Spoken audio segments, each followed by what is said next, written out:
Hola. So we come to the end of the assembly and we have a call to action. And one thing I want to say first is thank you everybody for all the contributions. But we thought it would be nice if our young comrades read parts of the declaration. We don't have time for the whole. So we're going to do that. And we're going to start with Laith from Palestine. If all the people could come up on the stage so we can do that as quickly as possible. Damiana, Connie, Karina, Billy, Michael, Alex, Agostina, and Karina from Guatemala. Our call to action includes the demands and commitments of the People's Health Movement following the debates and discussion leading up to and during the 5th People's Health Assembly held in Mar del Plata, Argentina. It should be read in conjunction with the PHA 5 background paper, The Struggle for Health, Confronting the Role of Capitalism and Imperialism. Our call to action envisages a world where people can enjoy their lives to the fullest, with dignified work, full participation in health issues, and in which the political, economic, cultural, and social obstacles and limitations that impede the existence of comprehensive and quality health and education systems are eliminated. Our vision is based on living well, buen vivir, and promotion of the health of Mother Earth. In this episode of Charter4Health, a special guest to talk about the struggle for health. It's a struggle for liberation and against capitalism. The PHM Call to Action, proclaimed at the 5th People's Health Assembly held in Mar del Plata, Argentina in April 2024. A very strong document that defines the struggle for health for the coming years, and that comes at a time of systemic crisis in the right to health around the world. Welcome to Charter4Health, a PHM podcast series on the right to health. Here are the voices and insights of health rights defenders at the forefront of the struggle for health for all from around the world. I am your host, Miguel García, and this is Charter4Health, a new podcast series from PHM Global. Follow and share from wherever you are on iVoox or go to our website, phmovement.org. We are the People's Health Movement. Join us in the struggle for health for all. Our guest today is Fran Baum. She's one of PHM founding members. She's a human rights and health rights activist. Fran Baum is a public health social scientist with special interest in creating healthy, equitable, and sustainable societies. She's a professor of health equity at the Stretton Institute, University of Adelaide, Australia. Hello, Fran. Welcome to the program. Thank you for joining us. Hi, Miguel. Good to see you. I want to start by asking you, how did the People's Health Movement arrive in Mar del Plata for the People's Health Assembly after 6 years of the last assembly in Dhaka, Bangladesh, and after a world pandemic?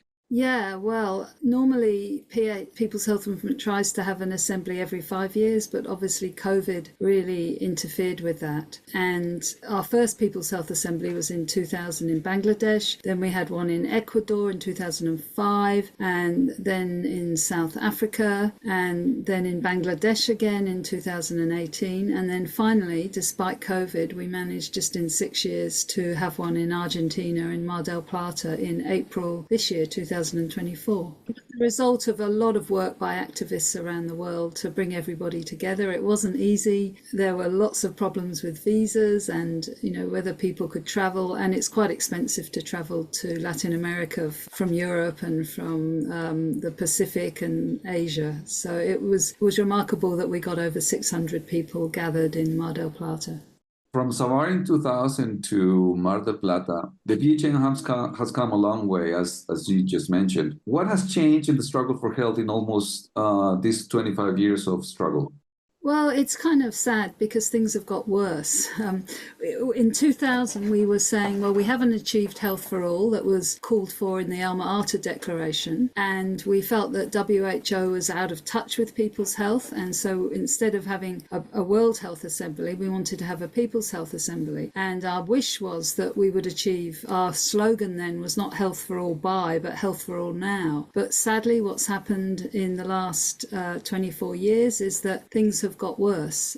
Capitalism has become more aggressive, the sort of imperialist nature of it, with military, the growth of the military industry, the kind of advance of the fossil fuel industries, despite the fear of global warming and its consequences. And perhaps more than anything, this is seen in the widening inequities between people. Massive accumulation of wealth for some people, massive growth in the power of transnational corporations, with CEOs like the head of Amazon, who earns over 6,000 times that of the average wage of his workers, just obscene levels of wealth. And that's just accelerated since 2000, despite lots of activism around the world.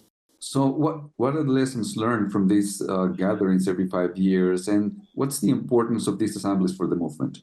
Yeah, I think the most important assembly is that people get inspired. You know, I think everybody who was in Mar del Plata went away feeling that there is some hope, that with solidarity, with a class struggle, with a struggle against imperialism, against patriarchy, against capitalism, then things could be different. So that there's that basic thing of people coming together and feeling that there is some hope and being inspired. But it's also a chance for us to look at all our found documents like the People's Health Charter, and every assembly we put out a kind of call to action. And the one that we developed in Mar del Plata are really built on all the previous declarations that we've had, but was also updated to reflect the more difficult situation that we see that the world is in and the sort of intensifying crisis of capitalism. For working people, for indigenous people, there's always been a crisis of capitalism, but there's no doubt that it's deepening at the moment.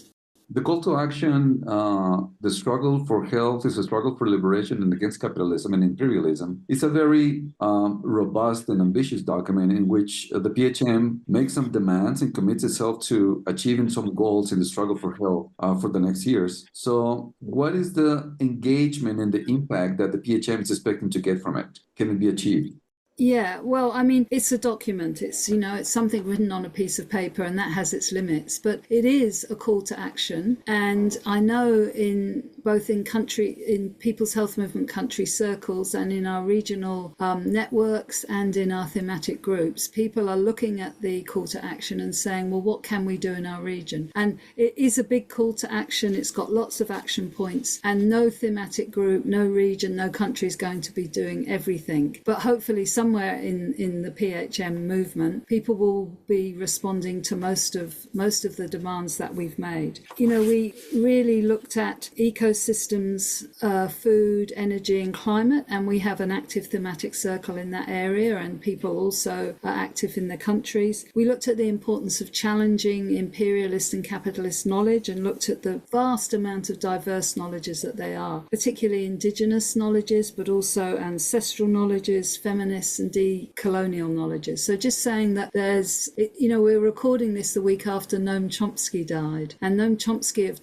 talked about the whole issue of manufacturing consent and the way in which the sort of capitalist world closes down discussion of alternative possibilities. So what we're hoping to do with the call to action is say, hey, capitalism isn't here forever. It's just a stage. We can imagine futures that are different. So I think that's another really important thing about that knowledge is. We also are very clear that we want to resist the growing corporatization, resist the ways in which transnational corporations are becoming so powerful in the world. And there's some very real things we can do there about calling out the practices of those corporations, the way that they continue to produce unhealthy, unsafe products. They continue to exploit workers, particularly in low and middle income countries. So that's a really important thing that we can do. Obviously the whole issue of war and occupation and forced migration has become even more pressing. And at Mar del Plata, we had amazing sessions on Palestine, and our Palestinian colleagues were only able to join us by Zoom. But there was such strong solidarity about the injustices of the occupation in Palestine, and the fact that those injustices go back to at least the 1940s and probably way before that, and just the way that Palestinian people are living under this terrible system of apartheid apartheid, and that the recent events in Gaza are just one expression of that, the most awful expression of that. But we recognised and offered lots of solidarity to our comrades in Palestine. We've also called for a transformation of health systems. We think that's absolutely vital. COVID really highlighted the inequities in health systems around the world, and we've expressed huge concern about the privatisation of health systems and the sort of undermining of good publicly provided, publicly financed health services, and just how much more effective they are in so many ways, particularly for people who are poor, particularly for people who don't have the means to buy in a privatised system, because we know privatised systems just create huge inequities. And we also focused on gender justice in health and looked at all the ways in which many of the gains in gender justice are being threatened in some countries. Wind back on reproductive health rights, increasing violence against women in many countries, and a whole questioning of the importance of gender. So, there we're and our gender justice circle really will carry on that work in a very strong way. But it is a real struggle. So, in the future, the way we think that the call to action, it can't just be the actions of PHM. It has to be PHM converging with other social movements, of determining, which social movements share the same values and ideologies and analysis as us, and how can we build stronger links with them. I know in our region, for instance, we're having discussions with the boycott, disinvestment and sanctions movement in relation to Israel, and we've been talking to that movement both within Australia but also within the Asia Pacific region, and thinking about how can PHM intensify their efforts. So that's some of the ways that we're taking it forward. We recognise, of course, that we're a small movement, but that we have huge passion. We have a network of people around the world who are very passionate about this. But we also recognise that the powerful forces that we're up against and how they're becoming more powerful and also more aggressive, I think, in the pursuit of the aims of sort of profit and hanging on to the resources that they've got and trying to expand those.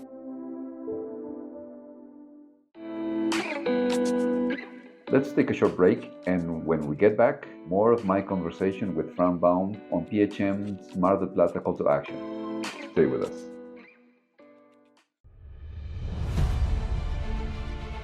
We are the People's Health Movement. PHM brings together health rights activists and organizations from around the world. For over 2 decades, PHM Health defenders have been at the forefront of the struggle for health for all.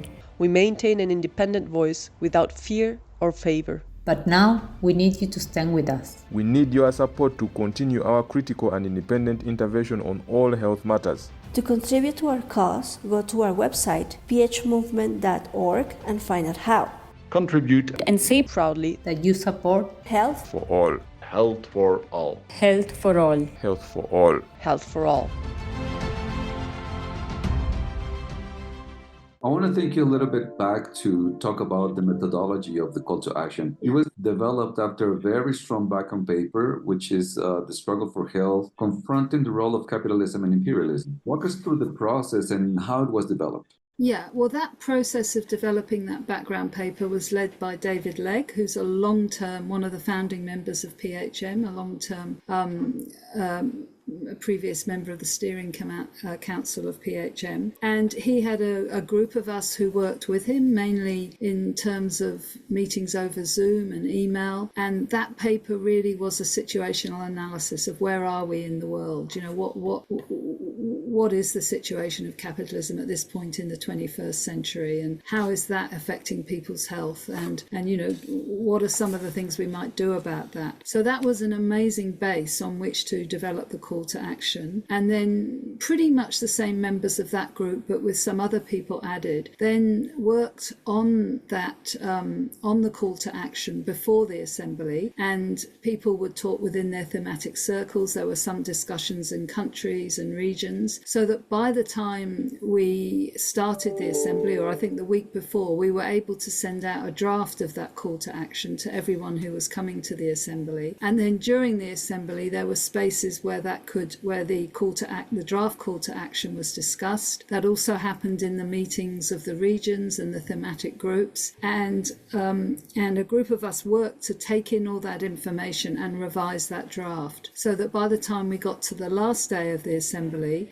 we'd collated all that material, and some of the young members of PHM presented that to the assembly, and it was unanimously endorsed by everybody there. Subsequently, there were a few more comments that came in, and we did have one more meeting of our group and made some further amendments to update some of the information that people perhaps hadn't got in time, or it hadn't been taken into account sufficiently when we were drafting it. So it really was a pretty participatory process that we went through to produce it.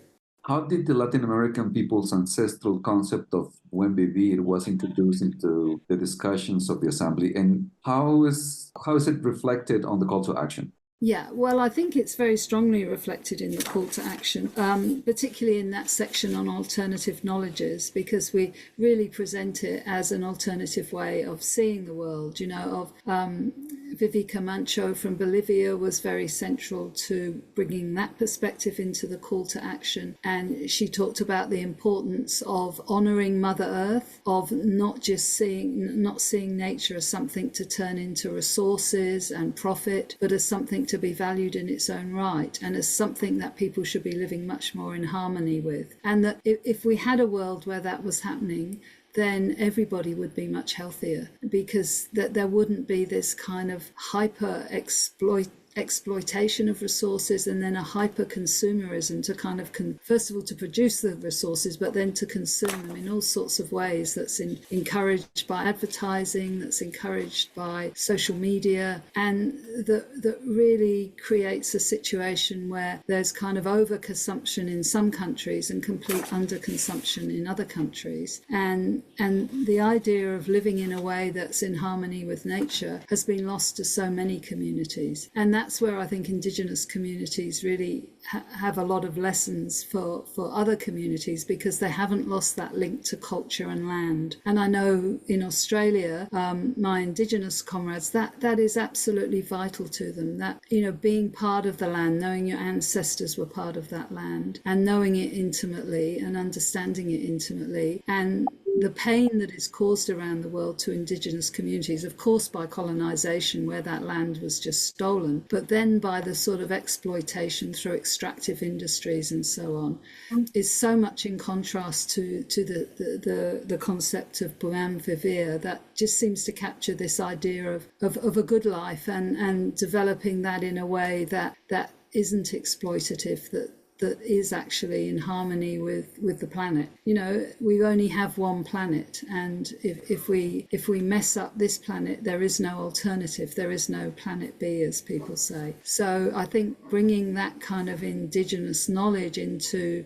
the call to action is really important. It's a really important perspective, because it's one of the ways we can see an alternative future for the world that would be much healthier. The PHA 5 closing ceremony before the demonstration in the streets of Mar del Plata, we saw a very powerful, intimate, diverse, political, and yet emotional act of the reading of the call to action. Why don't you take us through what happened there, and what were your thoughts while this was going on? Oh, well, it was so lovely, because the whole assembly, I think we were all glad it was the last day. We were looking forward to a march through the streets of Mar del Plata.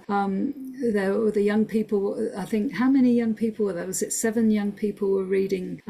They read through the whole call to action, and then people were sort of chanting. And when we finally said, do you agree with this? Then the whole room was full of celebration. And I think so many of the people, and particularly probably Indigenous people, were really celebrating in a very colourful way, and chanting and singing, and it was a very beautiful moment. What is the world that the Mar del Plata call to action envisages?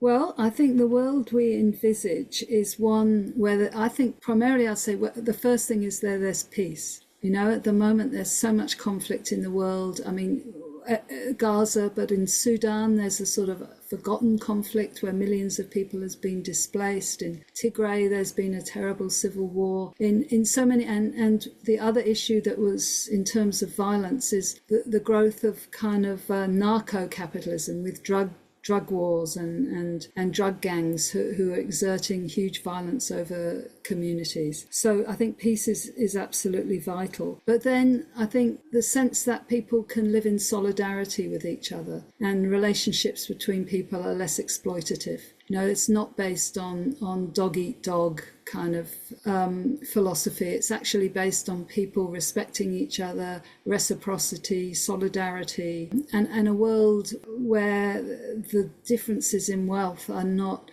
the sort of obscene levels of difference that we have in the moment, with people accumulating massive amounts of wealth and doing that through exploitation of people. And of course it would be a world free of discrimination, whether that's gender, race, class, ethnicity, disability, sexuality, religion, occupations, you know, whatever. It would be a world where people were accepted and people's right to health and their right to live a dignified, satisfying life was really realised for everybody in the world, not just an elite few who can afford that. So that, I think, is our vision.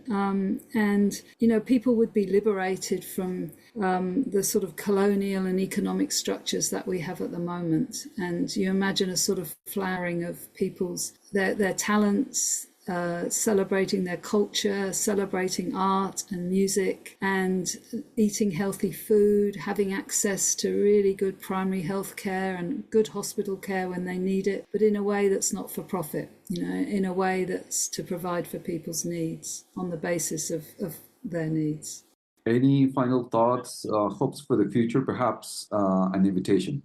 Well, I'd invite people to read the call to action and to discuss it with your family, with your workplaces, you know, and hopefully if you're an active member of PHM, you'll be discussing it with your comrades within the PHM. But if it's someone's listening to this and they're not, consider joining us in PHM. But read the document and talk about it. If you don't agree with it, then have a discussion about why you don't agree with it. But we think it's a document that really sets out a critique of the world if it's read with the background document, but also offers a vision for a better world. And that's the important thing, I think, that it is actually possible to have health for all, but we need to change the way that the world is governed and the politics and economics of the world. Well, thank you, Fran, for joining us.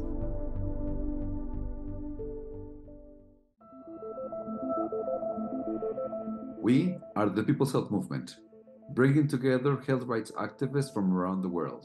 Join us in the struggle for health for all. This episode of Charter4Health was produced by Annelien de Coquelar, Ana Brachar, and David Berstock. Editing by Luisa Fernanda Viatella. Technical support by James Von Duren, Edwin Otzin, Gabriela Tumash, and Esmeralda Ramos. My name is Miguel García. This is Charter4Health, a PHM podcast. You can find much more about PHM and its call to action by logging into our website, phmovement.org. This is a People's Health Movement production.